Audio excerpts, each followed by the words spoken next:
اسلام پر کیے جانے والے سب سے بڑے اعتراضات میں سے ایک اعتراض یہ بھی ہے کہ اسلام نے بغیر نکاح تعلق کی اجازت دی۔ یہ جملہ سوشل میڈیا پر بار بار دہرایا جاتا ہے، مناظروں میں پیش کیا جاتا ہے اور لاکھوں لوگوں کے ذہنوں میں شکوک پیدا کرتا ہے۔ لیکن جب قرآن مجید کو پورا پڑھا جاتا ہے، جب رسول اللہ صلی اللہ علیہ وآلہ وسلم کی صحیح احادیث کو ان کے اصل سیاق میں دیکھا جاتا ہے تو تصویر وہ نہیں رہتی جو عام طور پر پیش کی جاتی ہے۔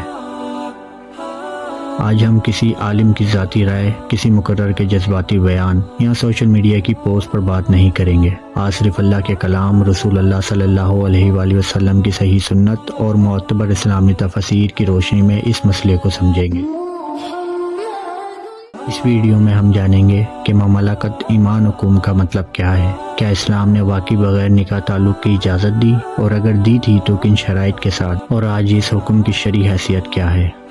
اگر قرآن کی ایک آیت بھی اپنے سیاق سے الگ کر دی جائے تو پورا مفہوم بدل جاتا ہے۔ اسی لیے اس ویڈیو کو آخر تک دیکھیے تاکہ بات مکمل طور پر واضح ہو سکے۔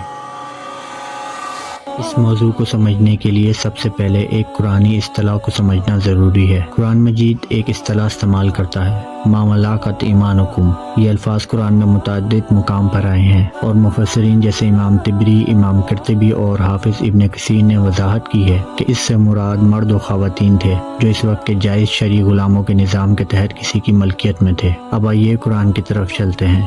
اللہ تعالیٰ فرماتا ہے، اور وہ اپنی شرمگاہوں کی حفاظت کرتے ہیں سوائے اپنی بیویوں یا ان عورتوں کے جو ان کی ملکیت میں ہوں، تو ان پر کوئی ملامت نہیں۔ یہ آیت قرآن میں موجود ہے اور ایک مسلمان اس کا انکار نہیں کر سکتا، لیکن یہی وہ مقام ہے جہاں اکثر لوگ رک جاتے ہیں۔ ایک آیت پڑھ کر پورا عقیدہ یا پورا قانون سمجھ لینا درست طریقہ نہیں۔ قرآن خود اپنی تفسیر قرآن سے کرتا ہے، اسی لیے اب ہمیں باقی آیات کی طرف بھی جانا ہوگا۔ اللہ تعالیٰ سورہ معراج میں دوبارہ فرماتے ہیں، جب ایک ہی مضمون قرآن میں مختلف مقامات پر دہرایا جاتا ہے تو اس سے معلوم ہوتا ہے کہ یہ کوئی اتفاقی بات نہیں بلکہ ایک باقاعدہ شرعی حکم کا بیان ہے۔ لیکن قرآن کا طریقہ یہی ہے کہ ایک موضوع کی مکمل تصویر مختلف صورتوں میں سامنے آتی ہے۔ اس لیے اب ہمیں یہ بھی دیکھنا ہوگا کہ اسی قرآن نے ان لوگوں کے حقوق کے بارے میں کیا فرمایا جنہیں مملکت ایمانکم کہا گیا۔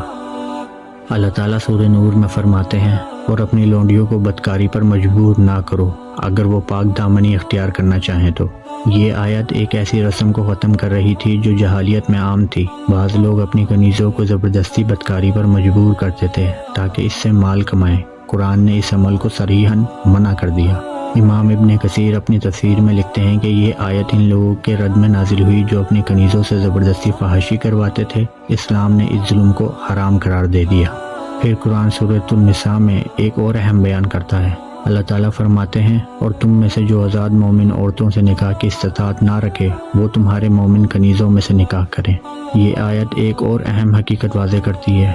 قرآن کنیز سے نکاح کا بھی ذکر کرتا ہے، اس کے مہر کا بھی ذکر کرتا ہے اور اس کے حقوق کا بھی، یعنی وہ محض ایک بے حیثیت انسان نہیں بلکہ اس کے بھی شرعی حقوق ہیں۔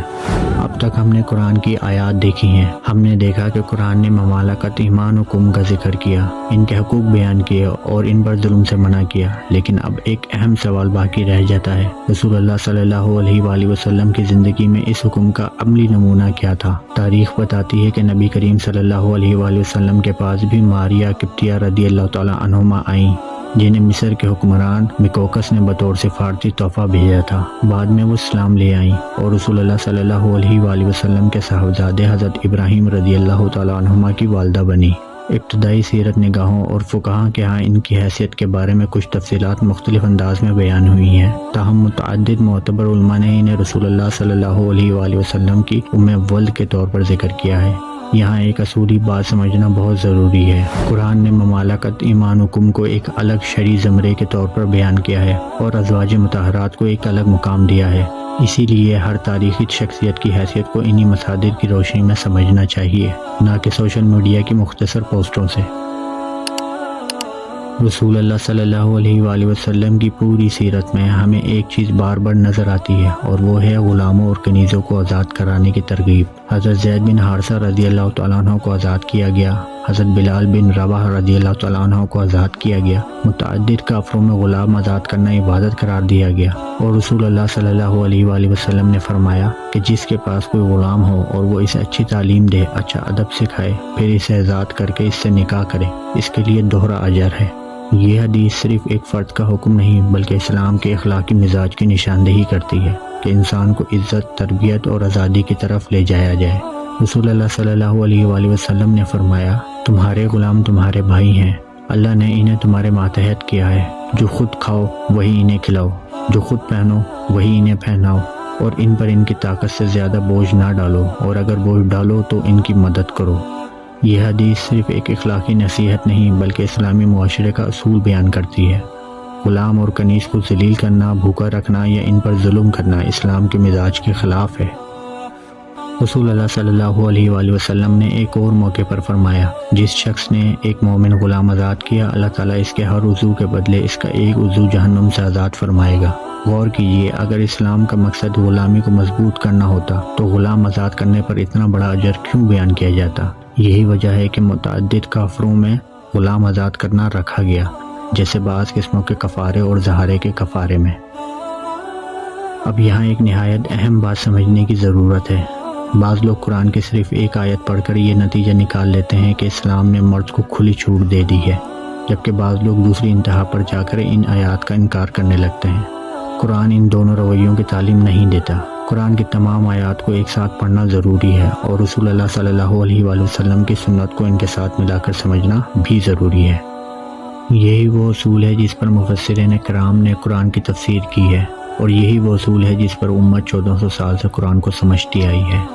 اسی لیے اہل علم ہمیشہ اس بات پر زور دیتے ہیں کہ قرآن کے کسی ایک آیت کو اس کے سیاق سے الگ کر کے پیش نہیں کیا جا سکتا۔ قرآن کو قرآن سے اور قرآن کو سنت رسول صلی اللہ علیہ وآلہ وسلم کی روشنی میں سمجھنا ہی صحیح طریقہ ہے۔ یہی طریقہ صحابہ کرام رضی اللہ تعالیٰ عنہما، تابعین اور امت کے مفسرین نے اختیار کیا۔ اگر ہم اللہ تعالیٰ کے اس فرمان کو سامنے رکھیں، کیا یہ لوگ قرآن میں غور و فکر نہیں کرتے؟ تو معلوم ہوتا ہے کہ قرآن خود ہمیں دعوت دیتا ہے کہ اس کی آیت کو پورا سیاق، تدبر اور علم کے ساتھ سمجھا جائے، نہ کہ ٹکڑوں میں۔ لہٰذا اس موضوع پر بھی انصاف کا تقاضا یہی ہے کہ قرآن کی تمام متعلقہ آیات رسول اللہ صلی اللہ علیہ وآلہ وسلم کی صحیح سنت اور معتبر اہل علم کی تشریحات کو سامنے رکھ کر بات کی جائے۔ اسی میں علم بھی ہے، دیانت بھی اور انصاف بھی۔ اللہ تعالیٰ ہمیں قرآن کو صحیح سمجھنے، اس پر عمل کرنے اور حق بات کو حکمت کے ساتھ بیان کرنے کی توفیق عطا فرمائے۔ آمین۔